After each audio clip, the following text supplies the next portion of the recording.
Como cada vez que subimos a este púlpito, por la oportunidad que nos da, Señor, de acercarnos a tu palabra y de aprender de ti.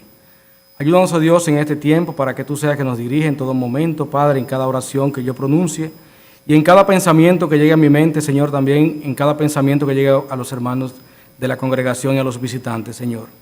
Ayúdanos a crecer en santidad, Señor, a través de tu palabra. Ayúdanos, Señor, a crecer en la obediencia a ti, Señor. Y te pedimos, Dios, que todo este tiempo, Señor, sea un tiempo que te glorifique a ti, Padre. En el nombre de tu Hijo amado Cristo Jesús. Amén. Pues bien, hermanos, pueden sentarse. Vamos a seguir con el estudio de la carta a los romanos. Y hoy iniciamos un nuevo capítulo, que es el capítulo 6. Romanos capítulo 6.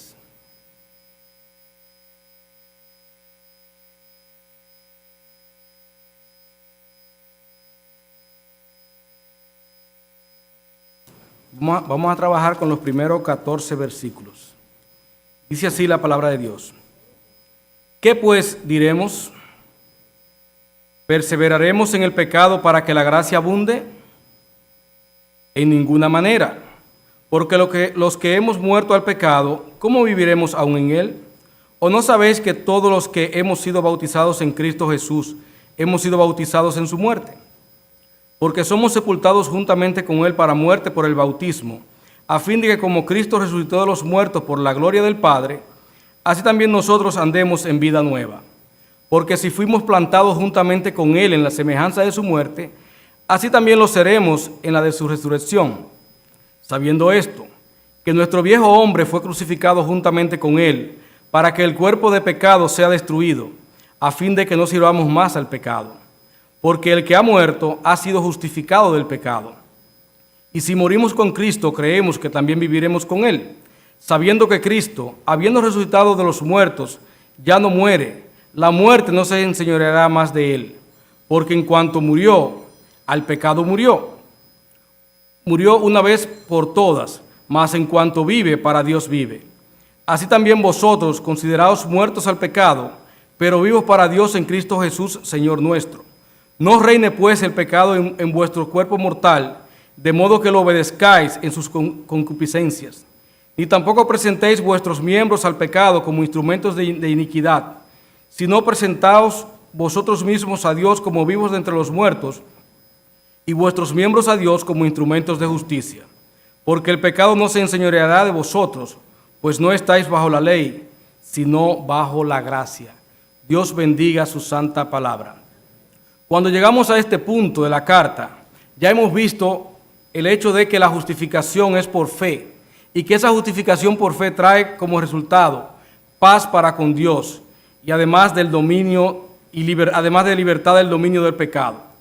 Pero el hecho de que la justificación por fe enseña que por causa del pecado sobreabundó también la gracia, eso llevó a algunas personas y ha llevado todavía en nuestros tiempos a algunas personas a pensar y a enseñar que si nosotros pecásemos de una manera u otra, estamos ayudando a Dios, porque entonces la gracia va a sobreabundar y la obra de Dios se va a hacer mucho más manifiesta.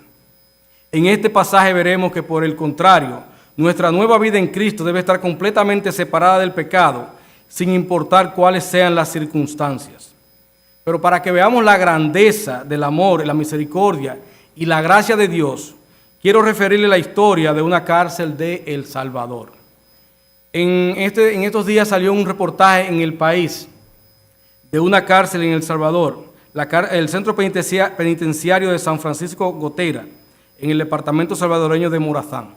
Es una cárcel que fue diseñada para una capacidad de unas 200 y pico de personas. Sin embargo, hay alojada en ella unas 1.600 personas. Esas personas son todos miembros de pandillas. Las pandillas salvadoreñas están en todo el mundo. Ellos se han repartido en toda Centroamérica, Estados Unidos y hasta en Europa. Uno encuentra ramificaciones de la Mara Salvatrucha, de la JR-17, etcétera, etcétera. 1.600 personas viven en esa cárcel. Pero lo interesante no es que sean 1.600 personas, sino que son 1.600 personas de las personas más delincuentes que ha parido El Salvador. Para mostrarle un poquito, una sola de las acciones que hicieron algunos de los miembros que están en esa cárcel, Le voy a referir a una matanza que se produjo en un autobús en la colonia Jardín de Mexicanos en el 2010. Un grupo de ellos tomaron un autobús, sellaron las puertas y le pegaron fuego. Solamente una persona logró salir del autobús y a ese lo acribillaron fuera. Esas son las personas que viven en esa cárcel. Sin embargo, esa cárcel es una cárcel modelo y organizada y ordenada. ¿Saben por qué? Porque el Evangelio entró a esa cárcel y son 1,600 cristianos que viven en esa cárcel. Llenos de tatuajes, llenos de cicatrices, llenos de brazos que les faltan de peleas, etcétera, etcétera. Esas personas viven ahí en paz, a pesar de que no hay las más mínimas condiciones para vivir en paz. Entonces lo que vemos aquí es cómo la gracia de Dios sobreabundó donde abundó el pecado. Y hermanos, este ejemplo lo traigo a colación, porque nosotros muchas veces pensamos que Dios tiene favoritos y que Dios tiene solamente pequeños selectos grupos. Dios quiere hacer la obra en cada persona, en cada individuo, y quiere hacer la obra en ti. En este tiempo, aún tú siendo convertido, Él quiere trabajar en ti. Por eso este estudio de hoy lo hemos titulado Nuestra nueva vida en Cristo. Lo primero que tenemos que ver es que nuestra nueva vida en Cristo demanda un nuevo sistema y método de acción. Como hijo de Dios, tienes que evitar la tentación de justificar tus acciones cubriéndolas de una falsa piedad. Era lo que pasaba con aquellas personas cuando distorsionaban la doctrina de la gracia. Y es lo que Pablo inmediatamente enfrenta en el versículo 1 cuando dice, ¿qué pues diremos? ¿Perseveraremos en el pecado para que la gracia abunde? Y la respuesta es simple, en ninguna manera, porque los que hemos muerto al pecado, ¿cómo viviremos aún en él? Entonces vemos una peligrosa actitud que podemos tener los cristianos, y es querer quedarnos en los viejos hábitos y darle ahora un toque de piedad. Decir, si yo miento, pero lo hago porque quiero convencer a la persona para que llegue a Cristo. Si yo robo, ahora yo soy el que más ofrendo. Si yo soy el más explotador es porque sencillamente yo ahora quiero tener más recursos para la obra de Dios. Y muchas veces las personas quieren convertirse en una especie de Robin Hood. Quieren refugiarse en el pasado para construir un futuro para el Señor. Y las cosas no funcionan así. No podemos utilizar la manipulación grupal que muchas veces se utiliza en congregaciones y la utilizan las personas también para predicar el Evangelio. No podemos utilizar las artimañas del mundo. No podemos utilizar pecados como la mentira o el robo para justificar nuestras acciones. Y no podemos utilizar nada que no sea lo que Dios ha establecido para que nosotros hagamos nuestras acciones. Ejemplo que yo le traigo es el ejemplo de Saúl, cuando quiso hacer sacrificios, queriendo hacer lo que no le correspondía, solamente porque pensaba que eso le iba a ayudar en la batalla. Vemos a Abraham y Sara que por no esperar tomaron acciones que trajeron consecuencias. Y a veces nosotros también podemos tomar acciones que no agradan al Señor porque sencillamente no van acorde con Él. Entonces no vamos a perseverar en hacer lo malo para que la gracia abunde. Eso no es lo que Dios quiere. Entonces el apóstol Pablo inmediatamente en el versículo 3 nos busca un modelo que nos sirve como ilustración de cómo debe ser nuestra nueva vida en Cristo. Y es lo que encontramos en el bautismo. El bautismo sirve como un punto de ruptura a nuestra vida anterior. Y es lo que vemos en los versículos 3 y 4. Primeramente, lo voy a desarrollar por parte. Dice así el versículo 3. ¿O no sabéis que todos los que hemos sido bautizados en Cristo Jesús, hemos sido bautizados en su muerte? Porque somos sepultados juntamente con Él para muerte por el bautismo, a fin de que, como Cristo resucitó de los muertos por la gloria del Padre, así también nosotros andemos en vida nueva.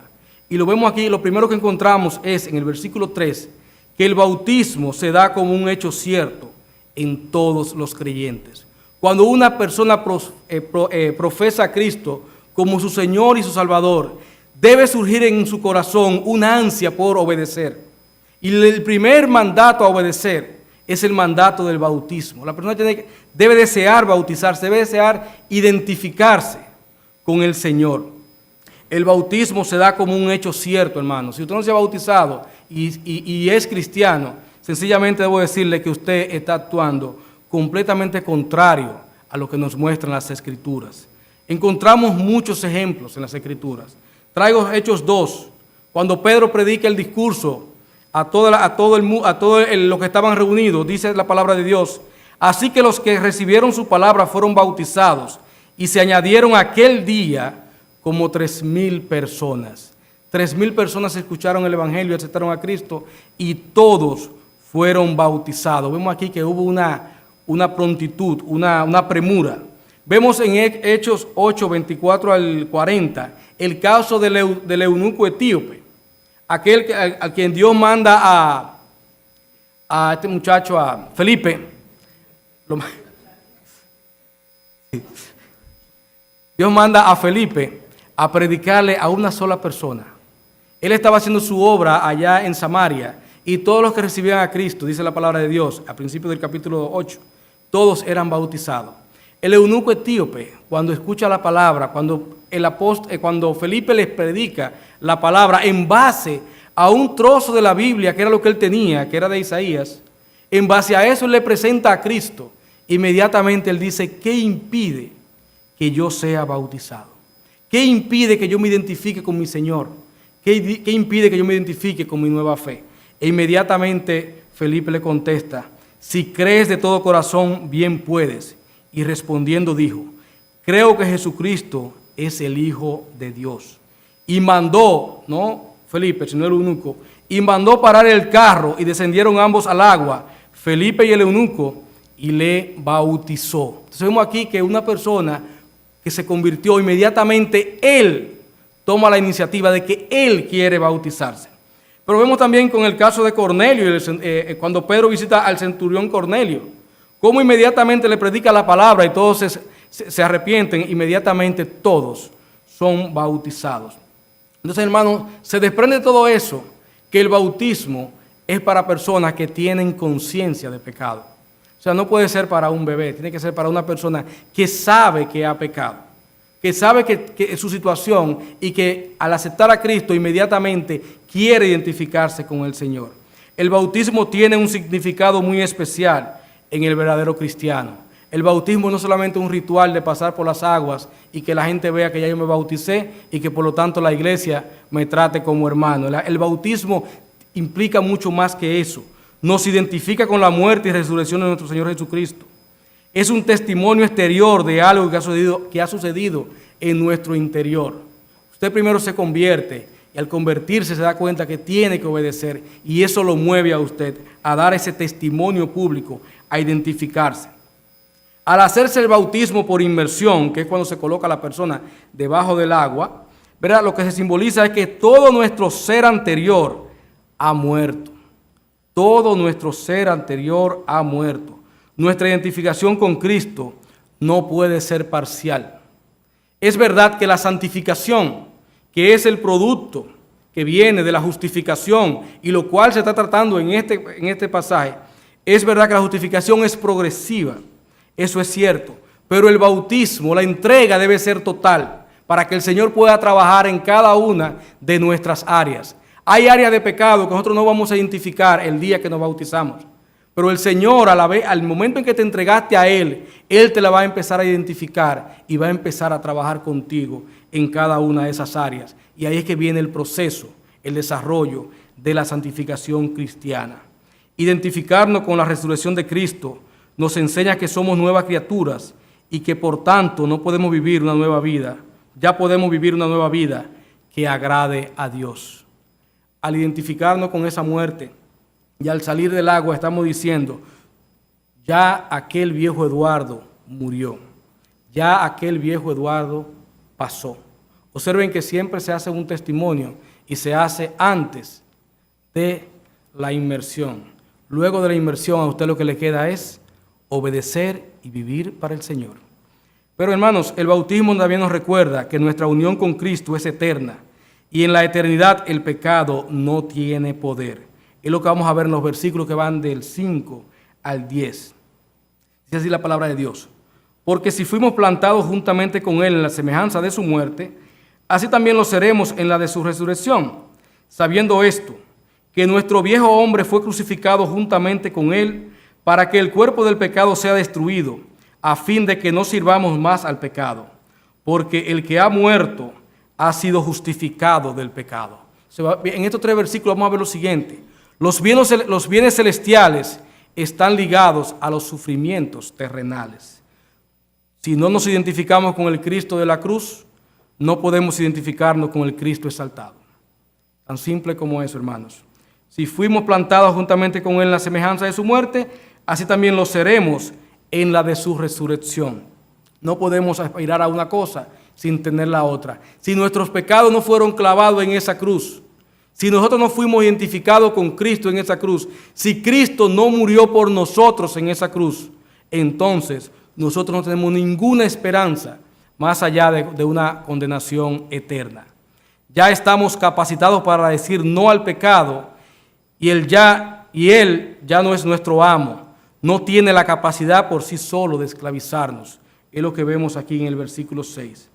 Nuestro viejo hombre fue crucificado juntamente con Él.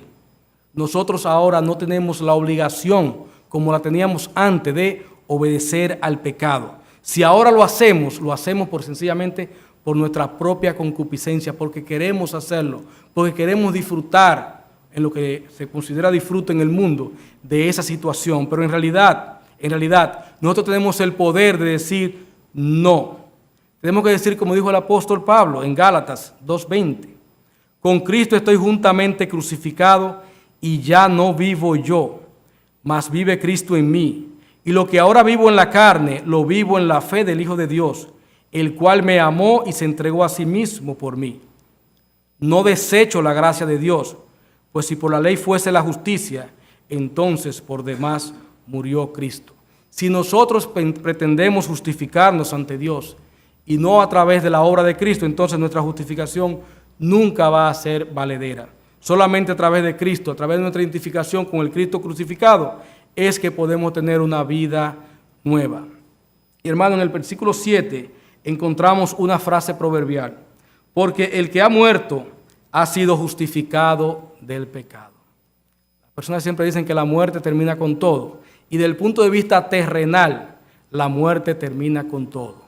Una persona que ha sido condenada a cadena perpetua, una vez muere, su cuerpo le es entregado a la familia. De ese momento es sacado de la cárcel. O sea, su muerte ya pagó sus pecados. Y eso desde el punto de vista terrenal. Una persona no puede mantenerse en una condena después que ha muerto. De la misma manera, hermanos, si nosotros fuimos muertos con Cristo, ¿verdad? Inmediatamente fuimos muertos con Cristo, el pasado ya no nos puede condenar. Nosotros no tenemos que vivir ahora el pasado, no debemos vivir atrapados, encadenados al pasado, porque ya somos libres, ya podemos tomar decisiones. El apóstol Pablo siempre hablaba de su pasado, de su testimonio pasado, y siempre lo hacía para mostrar la gracia de Dios.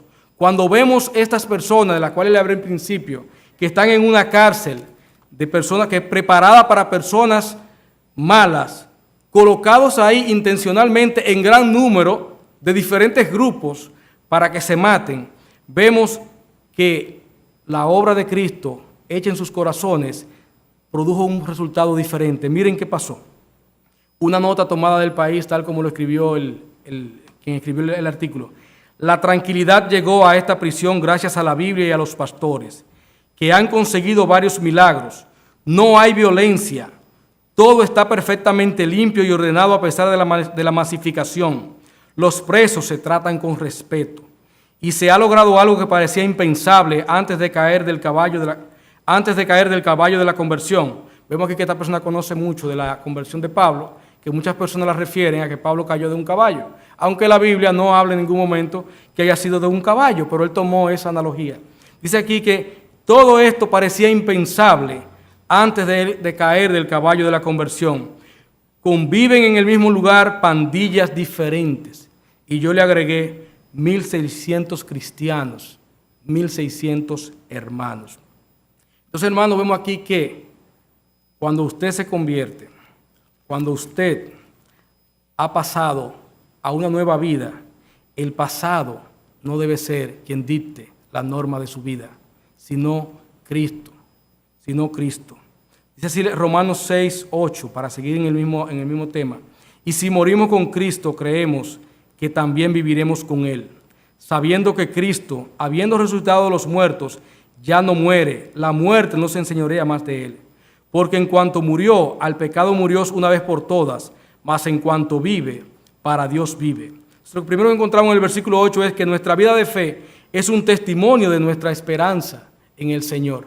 Sabemos aquí, dice aquí, creemos que también viviremos con Él. Cuando una persona tiene una fe firme, una fe fuerte, está dispuesta a cambiar cualquier tipo de hábito que haya arrastrado de su anterior vida. Cualquier tipo de hábito lo enfrenta, porque confía en el poder del Señor, en el poder liberador del Señor, y además que confía y sabe que el Señor lo quiere santificado.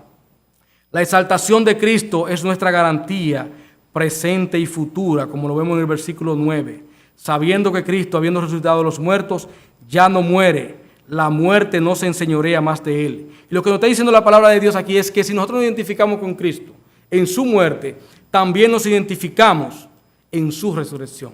Por lo tanto, ya nosotros no tenemos que vivir con ningún temor de que esa salvación que tenemos, que esa nueva vida que tenemos la vamos a perder, porque no es así. Pablo en la carta a los Corintios, capítulo 15, que es un capítulo dedicado al tema de la resurrección, trata este aspecto. Y nos dice el apóstol Pablo en 1 Corintios 15. Si quieren, acompáñenme allá, hermanos, para que veamos esos pasajes.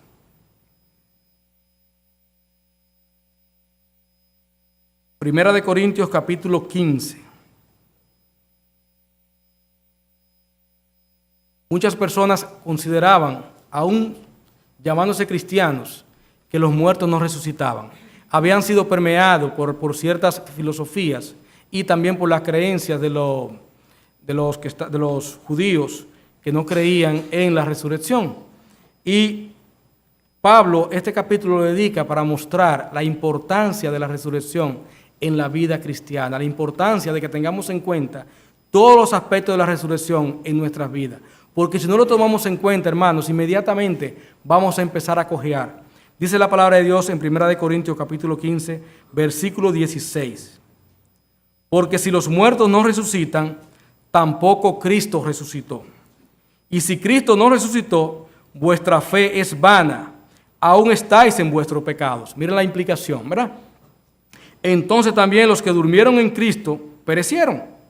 Si en esta vida solamente esperamos en Cristo, somos los más dignos de conmiseración de todos los hombres. Mas ahora Cristo ha resucitado de los muertos, primicia de los que durmieron es hecho. Porque por cuanto la muerte entró por un hombre, también por un hombre la resurrección de los muertos. Porque así como en Adán todos mueren, también en Cristo todos serán vivificados. Pero cada uno en su debido orden. Cristo las primicias, luego los que son de Cristo en su venida. Vemos aquí cómo nuestra esperanza futura está amarrada a la doctrina de que Cristo fue resucitado. A la doctrina, no tanto a la doctrina, sino al hecho histórico de que Cristo fue resucitado. O sea, un hermano que crea que los muertos no resucitan es un hermano que sencillamente está completamente desviado de lo que es la palabra de Dios con respecto a este tema. Y vemos entonces en el versículo 10 algo muy importante, que este sacrificio no se repite. Cristo no puede morir de nuevo por nuestros pecados. Pero Cristo, habiendo ofrecido una vez para siempre un solo sacrificio por los pecados, se ha sentado a la diestra de Dios. Estoy leyendo Hebreos ahora mismo. De ahí en adelante, esperando hasta que sus enemigos sean puestos por estrado de sus pies, porque con una sola ofrenda hizo perfecto para siempre a los santificados. La exaltación de Cristo, hermanos, es nuestra garantía presente y futura. El versículo 6 de Romanos es muy parecido al otro. Porque en cuanto murió, al pecado murió una vez por todas, mas en cuanto vive, para Dios vive. Entonces el sacrificio del Señor Jesucristo se hizo una vez y para siempre por nuestros pecados. No podemos aspirar a un nuevo sacrificio, sino que debemos aferrarnos a ese sacrificio que se realizó una vez y para siempre en el Gólgota. Pero todo esto, hermano, se ve muy pasivo.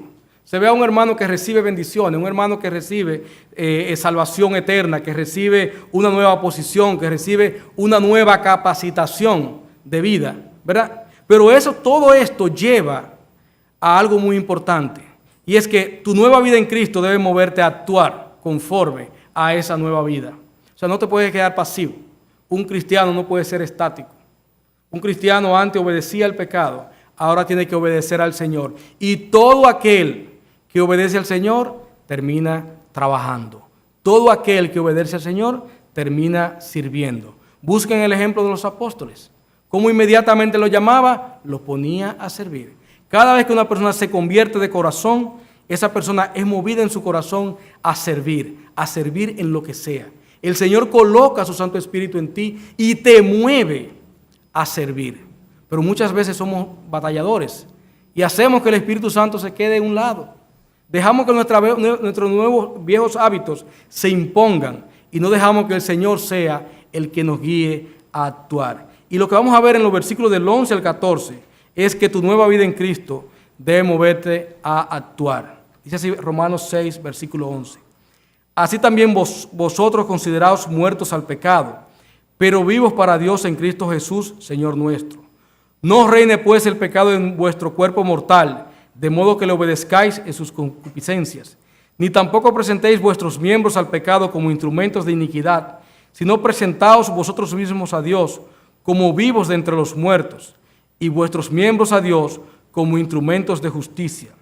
Porque el pecado no se enseñoreará de vosotros, pues no estáis bajo la ley, sino bajo la gracia. Y lo primero que vemos aquí en el versículo 11 es que los creyentes somos útiles para Dios. Nos debemos considerar inmediatamente convertidos en que estamos muertos al pecado, pero sobre todo que estamos vivos para Dios en Cristo Jesús. Que en Cristo nosotros vamos a hacer muchas cosas, pero debemos estar dispuestos a que Dios nos guíe a hacer esas cosas que Él ha preparado de antes de la fundación del mundo para que andemos en ella. Entonces lo primero que tenemos que tomar en cuenta es eso. Todos somos útiles. No importa la edad a la cual tú fuiste llamado para servir. Somos libres de escoger a quién obedecer, hermanos. Eso lo encontramos en el versículo 12. No reine pues el pecado en vuestro cuerpo mortal. Vemos aquí que el apóstol nos da un mandato.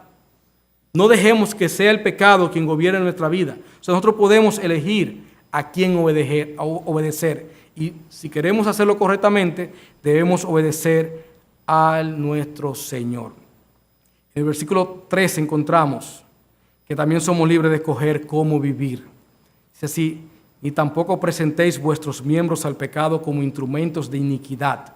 O sea, ahora lo que somos, nuestros talentos, nuestros dones, nuestras capacidades, nuestros miembros físicos, no deben ser puestos al servicio del pecado.